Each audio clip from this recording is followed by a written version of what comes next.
નમસ્કાર, આજે રમકડું બોલું છું.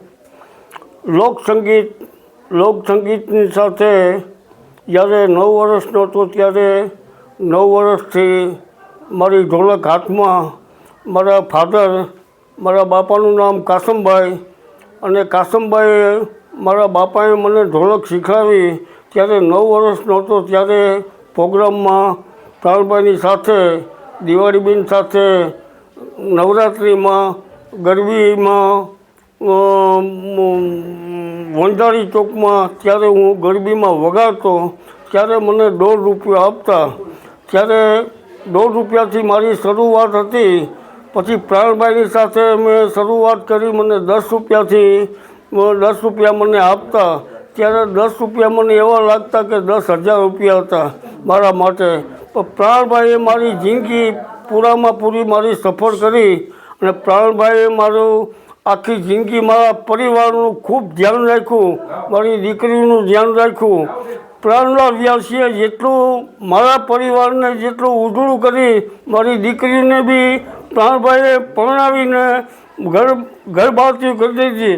ત્યાં સુધીનું મેં એની સાથે 45થી 50 વર્ષ મેં ઢોલક સાથે વગાડી. અત્યારે આજે પદ્મશ્રી એવોર્ડ માટેની મને ખાતરી હતી કે મને પદ્મશ્રી એવોર્ડ મને મળશે. અને પદ્મશ્રી એવોર્ડ મને નરેન્દ્રભાઈ મોદીના હાથથી જ મને મળશે. મને એટલી ખાતરી હતી. આખી જિંદગી મેં મારી તપસ્યા હતી કે મારી ઢોલક અને પદ્મશ્રી એવોર્ડની. અને મારી ઢોલક છે દિલ્હીના જાપાની, પણ આખા ભારતમાં અને આખા વર્લ્ડની અંદર, ગુજરાતની અંદર બી ડાયરા મેં ખૂબ કર્યા. રસધારામાં રાખાભાઈ, પ્રાણભાઈ, નાનજીભાઈ, સમજ્યા, ખૂબ ડાયરા કર્યા. 25,000 પ્રોગ્રામ મેં ડાયરાના કર્યા. ગાયો માટે પ્રોગ્રામ કર્યા, મંદિરો માટે પ્રોગ્રામ કર્યા. મંદિરોમાં નોકરી બી મેં કરી. આજે મારા વતનની અંદર બી મને વતનમાંથી બી એટલા ફોન આવ્યા કે હાજી તને અભિનંદન આપ્યું છે કે તે તારી જિંદગીને તારી સફળતા તે પૂરી કરી. સમજ્યા, એ માટે આપનો ખૂબ ખૂબ આભાર માનું છું. અને નરેન્દ્રભાઈને હું વધારે આભાર માનું છું. અને મને રાજી કરી દીધો ને મારી જિંદગી સફળ પૂરી કરી દીધી. મારા બચ્ચાને જિંદગી સફળ કરી દીધી. અને મારા હાથમાં બી ખુશ થઈ ગયો. જો મારી જાતને મને એવોર્ડ મળે તો મારા માટે નકામું હતું. પણ આજે મને જીવતા મને જે એવોર્ડ આપ્યો ને તો રાજીના રેલ થઈ ગયો જુનાગઢ જિલ્લાની અંદર. સમજ્યા, એમનો નરેન્દ્રભાઈનો ખૂબ ખૂબ અને અમિત શાહનો બી હું ખૂબ આભાર માનું છું. આજે જુનાગઢ અને ગુજરાતને માટે ગૌરવનો દિવસ છે. આજે કેન્દ્ર સરકાર દ્વારા, ભારત સરકાર દ્વારા પદ્મશ્રી એવોર્ડની ઘોષણા કરવામાં આવી છે ને એમાં ગુજરાતના 3 સન્માનીય વ્યક્તિઓને પદ્મશ્રી આપવાનું જ્યારે બિરુદ એમને સન્માન મળ્યા છે. ત્યારે આજે જુનાગઢની અંદર હાજી રમકડું, આપણે હાજીભાઈને હુલામણા નામથી હાજી રમકડાથી સમગ્ર ગુજરાત જેમને ઓળખે છે, એને એક આર્ટના કલાકાર, એક ઢોલકને પદ્મશ્રી મળ્યો છે. એટલે આ પદ્મશ્રી એ જુનાગઢને માટે 4થો પદ્મશ્રી છે. એટલે જુનાગઢને માટે ગૌરવ હોય છે.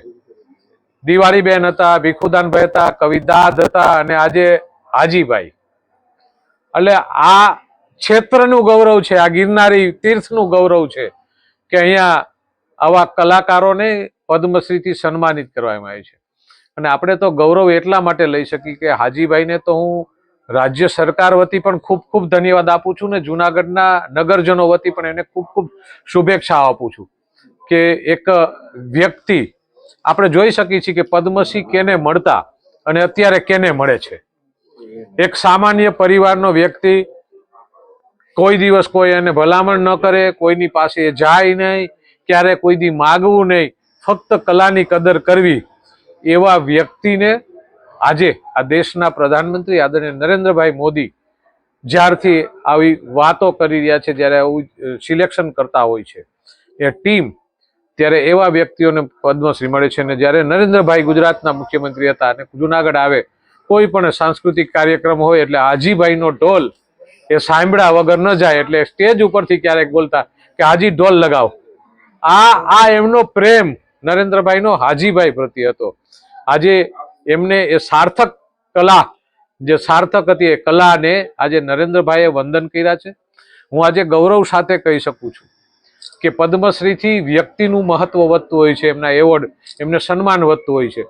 પણ આજે હું પહેલી વખત એવું કહી શકું છું કે આજે હાજીભાઈને પદ્મશ્રી મળ્યો છે ને, તો પદ્મશ્રીનું સન્માન વધ્યું છે, કે એવું વ્યક્તિત્વ હતું કે એવા વ્યક્તિત્વને અને આજે એ સન્માન મળ્યું છે.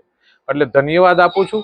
હું ભીખુભાઈ હાજીભાઈના જમાઈ છું અને આજે કાલે અમે પ્રોગ્રામમાં ગયા હતા અમદાવાદ. ત્યાંથી આવ્યા એટલે સવારે અમને જે મેસેજ મળ્યા કે હાજીભાઈને પદ્મશ્રી એનાયત થવાનો છે, એ વાત સાંભળી અને અમને એટલી રાજીપો થયો. અને હું બધાનો આભાર માનું છું કે હાજીભાઈને આજે જે એવોર્ડ મળ્યો એના બદલે અમારો આખો સમાજ, આખું ગુજરાત આજે ગૌરવ લે છે કે આજે ચોથા નંબરનો જે એવોર્ડ છે એ હાજીભાઈ રમકડાને મળવા જઈ રહ્યો છે. એનો અમને ખૂબ ખૂબ ગર્વ છે. અને હાજી બાપાએ જે વર્ષોથી ગાયો માટે જે સેવા કરી છે, આજે એ સેવા ઉજાગર થઈ અને આને જે એનું મહેનતનું ફળ આજે એને મળી રહ્યું છે, એ બદલ હું તમામનો, ગુજરાત સરકાર, ભારત સરકારનો અને સમાજનો હું ખૂબ ખૂબ આભાર માનું છું.